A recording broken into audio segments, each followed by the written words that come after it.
Entrepreneurial agency owners often try to be Superman or Superwoman, thinking they can do everything themselves, working super long hours, especially in the early days of starting and growing an agency, which is completely understanding. But if we're not super careful, we end up getting burnt out. We end up one day realizing that we're working for a much tougher boss than when we were an employee. And we're also at the beck and call of all our clients and often at the back of the queue when it comes to being paid. So in today's episode, I want to talk about taking charge of your well-being and making sure that you avoid burnout by following some simple, maybe common sense, yet often overlooked strategies. So that's what we're talking about in today's show. And let's get started.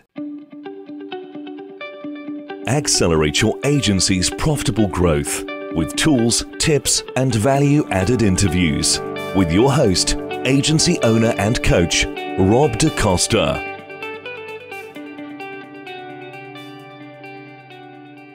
When we start our own agency, we are full of energy and full of inspiration and full of ideas, and we are going to work super long hours to get our baby started. But that enthusiasm can very quickly wane because after all, we're human, we're not Superman or Superwoman. And if we're not careful, we end up working for a much tougher boss than we ever did before. And we feel like we have to say yes when our clients say jump. And at the end of the day, we are being pulled in 20 different directions. And of course, this can very quickly lead to burnout. And I feel like this is a big epidemic in the agency world where we have agency owners that are fundamentally control freaks, therefore not very good at letting go, want to hang on to everything. But of course, they're only 24 hours in a day and we all only have so much energy. So I want to talk about that today. And I want to acknowledge that it happens to all of us, me included. And you've probably been through cycles where you're feeling a bit exhausted and maybe a bit demotivated. You're hearing all these stories about how amazing everyone else is and you're feeling like you're not there and you're feeling a bit inadequate. So there are some fundamentally basic things that we can do to overcome this and to be sure that we put these strategies in place, we start implementing them way before we ever get to a point of burnout. So I want to share with you 7 strategies that you can start implementing right away that are going to help you avoid being burnt out. And strategy number 1 is all about creating and keeping alive a clear vision. This is the why. This is why you run your agency and what that roadmap is and what the destination is. And I think when we have a clear vision, we can take control of the direction of our agency because we've got this roadmap. Whereas when we don't have a vision, we are being pulled in 20 different directions and we let external factors dictate our pathway, and ultimately that will lead to stress and burnout. So make sure you have a clear vision, and this vision becomes kind of a benchmark to help you decide whether you're doing something that is actually driving towards that vision or whether you're doing something that's just distracting you and actually you need to stop doing it. So that is a simple strategy number 1, not necessarily simple to implement, but something that is vitally important, which is having a clear vision for your agency and for yourself. I always tell my clients that your personal aspirations should be tied into your business vision because it's human beings that run a business, and we can't really separate the personal aspirations from the business aspirations. So make sure you have a clear why and you're hanging on to that why. So when you're going through times of craziness, you can hang on to the why that will help you get through that or help you put a strategy to get out of the times of craziness. So that's strategy 1 to help you avoid burnout, which is to have a clear vision and keep checking in on that vision and updating it and reminding yourself of why you do what you do. Strategy number 2 is all about creating clear expectations from clients from the start.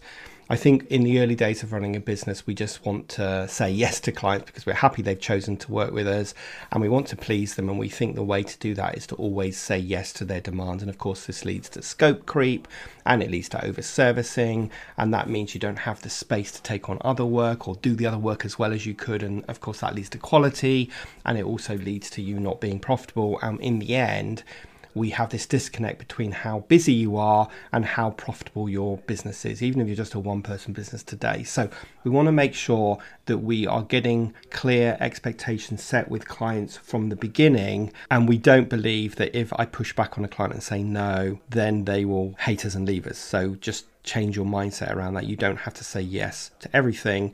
you need to make sure that you're doing a great job for the fee that they're paying, and you've got a clear scope of work, and that you're building an equal partner-partner relationship with your clients rather than this imbalanced customer-supply where the customer beats the supplier up and you feel like you are at the mercy of the client's demands. So that's strategy number 2, which is set clear expectations with the client from the start. And strategy 3 really follows on from that, which is all about having really good boundaries with your clients and your team and your partners and so on. And that means that you're not answerable to these people 24 hours a day, and that you make sure that your service level, for example, with clients or partners, is commensurate with the fee that they're paying. Again, in the early days of running a business, we just believe that we should be available to our clients because we want to provide an exceptional level of service, or we always want to be able to answer the questions that our team have, and so we drop what we're doing. But that is going to ultimately lead you to a feeling of not being in control because everyone else is your boss. So we need to get those boundaries right. Now, it's much easier to get those boundaries right at the beginning, as it is with strategy number 2 about setting clear expectations. It's much easier to get that right from the beginning than it is to retrospectively put it in place, because after all, if a client is used to you responding as soon as they send an email, then of course they expect you to respond every time they send an email, and that time that you don't, because you're now trying to get good boundaries in place, they're now disappointed. So when you're trying to reset those boundaries, you just need to explain that to a client, and you need to train yourself to not just answer things straight away because you can. And let's face it, if you want to be really productive, you need to focus on the thing that you're doing. And if you're focusing on that, writing that report or writing that proposal, and then you see an email pinging in from a client, you think, oh, I better go and respond to that now. Well, now it's going to take you a lot longer to get your head back in the game of writing that proposal, and therefore you're not only now setting expectations badly with clients, but you're also taking longer to get tasks done. So we can't really multitask as much as people say we can. You need to focus on one conscious task at a time. So if you're writing that report, turn off all your distractions and just focus on doing that. And remember that the client is paying a certain fee to get a certain level of service, and that fee is very rarely a super high fee that means that they get an instant level of service. So train your clients and your staff and your partners to expect a certain level of service and get good boundaries in place, which is my 3rd strategy. Now, strategy number 4, once we've done all of that, is to plan your day. And obviously, if you've got a vision for your agency and you're translating that into quarters and months, then you can take the month tasks and translate them into days and weeks, and translate those days into hours. So my recommendation is to plan your day to the nearest half an hour. So literally from 8:30 to 9, this is what you're going to do. From 5:30 to 6, this is when you close your computer and log out, rather than just having a huge to-do list, which, as we know, you cross one thing off and you put 2 more things on.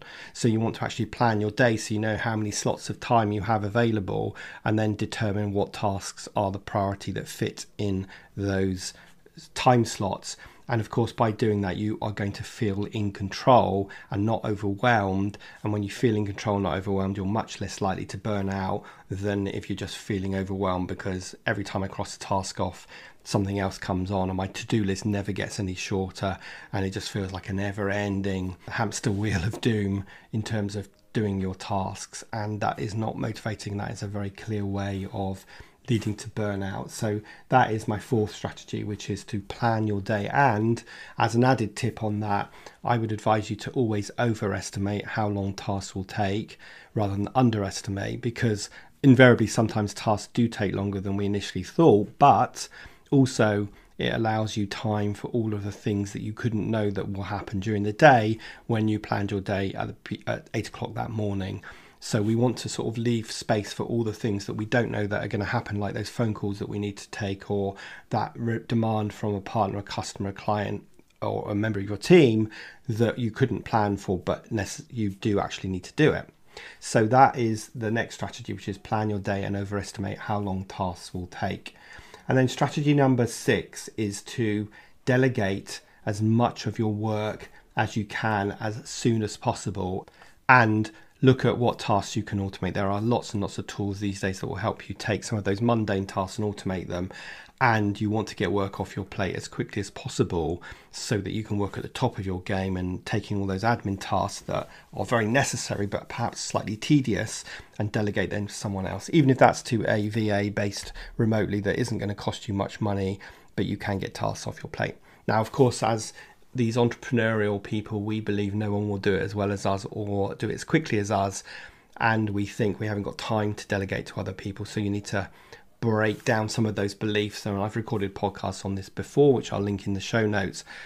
But you need to break down some of those beliefs that will stop you delegating. And you want to get as many tasks off your plate as quickly as possible, even if you're at the beginning of your journey in a one-person business. As soon as you can afford it, hire yourself a low-cost VA and get some of those admin tasks off your plate, which obviously frees you up to do more interesting stuff, but also will help alleviate that sense of burnout, because let's face it, some of the admin tasks are really tedious and yet they need to be done. And if we're spending a lot of time doing them, it can lead to burnout and kind of questioning why we do what we do. So that's strategy number 6, which is to delegate as much work as quickly as possible, even if it's to a remote worker or a virtual assistant, before you actually start hiring staff. But we need to get work off our plate to focus ourselves on the strategic activities that are going to drive our business forward, and also to give us a sense of being in control, because our to-do list isn't so vast because we're trying to do everything ourselves. And of course, that will lead to burnout. That is guaranteed. Okay, and the last tip I want to share with you is to build a support network. It can be really lonely at the top when you're running a business. You kind of know what you know because you've learned it through trial and error, and you see lots of other people supposedly being super successful, and that can be really demotivating because we don't feel we're making as much progress as others supposedly are, and we just get on and try and do it all ourselves. And as I say, it can feel lonely at the top, and again, that can ultimately lead to a demotivation and ultimately burnout. So it's really important that we build a support network around us. Now, these can be mentors and coaches like me, or they can be peers. And that's one of the things I love about my self-running agency implementation group, which is a group of about 40 to 50 marketing agency owners who are in the same boat as you, going through the same journey. They may be slightly ahead of you or they may be behind of you, but we just created this really supportive community. And I know that a lot of the members no longer feel like they're doing it alone, and they've got a place to talk and to get support and to ask questions. And I think that's super important. So whether that's a networking group you're part of, or a group coaching program such as my self-running agency, or a mentor or a coach or an ally, make sure that you are building that network. Make sure that you understand that everybody else doesn't have all the answers, and you're all in it together, and have that place where you can have a sounding board, get support, sound off, get advice to help you have confidence that you're doing the right things. It's super important that we have a really good supportive network. So that is tip number 7, which is to build a supportive network. Now, if you apply those 7 strategies, then you're going to give yourself the best chance of not getting burnt out.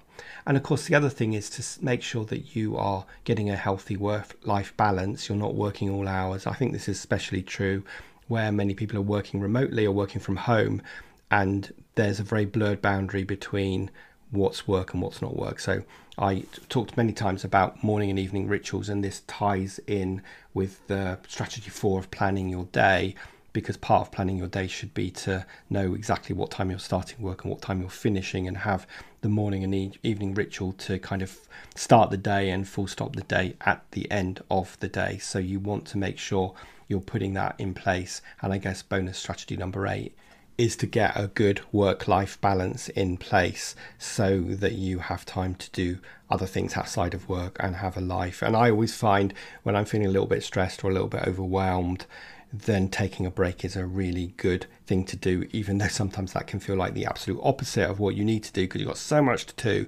You just need to get on with it. Sometimes when we're stuck in that moment and we can't see the wood for the trees, the best thing to do like I would do is go and take my dog for a walk on the beach and just clear my head and come back with some renewed energy. I also think it's good to know your energy sort of biorhythm, like which parts of the day are you best at and which parts are you worst at, and then schedule your day accordingly where you can, so you're doing your real thinking strategy time when you're at your best, which is for me first thing in the morning, and you're doing more of those mundane tasks but you don't have to think too much about, and that would for me would be after lunch, so that you can follow your energy rhythms, because you're much more likely to be productive and feel good by doing that than trying to kind of go against it and just get on with it. So those are my 7 plus my bonus strategies of how to avoid burnout. Now, in a future episode of the podcast coming up in a few weeks' time, I'm going to be interviewing an expert who talks about the sabbatical method, which is sort of how to scale your agency and be less involved in it and how to avoid burnout. So we'll be digging into this topic in more detail, so do look out for that. And of course, make sure you are subscribed to the podcast so you are alerted every Thursday when a new episode goes live. And please, if you find these podcasts useful, I would really appreciate you leaving a review on Apple Podcasts. I've left a little video in the show notes telling you how to do that, so that it helps the algorithm show the podcast to more people and raises the profile of the podcast. So I hope that you get value from these podcasts, and in return you would leave a review on Apple Podcasts. And as I say, I've put a video in the show notes because it's not always obvious how to do that. But other than that, have a great Thursday. Get super organized so that you don't feel burnt out, or you're never going to get burnt out. And other than that, I will see you next Thursday for the next episode of the Agency Accelerator podcast.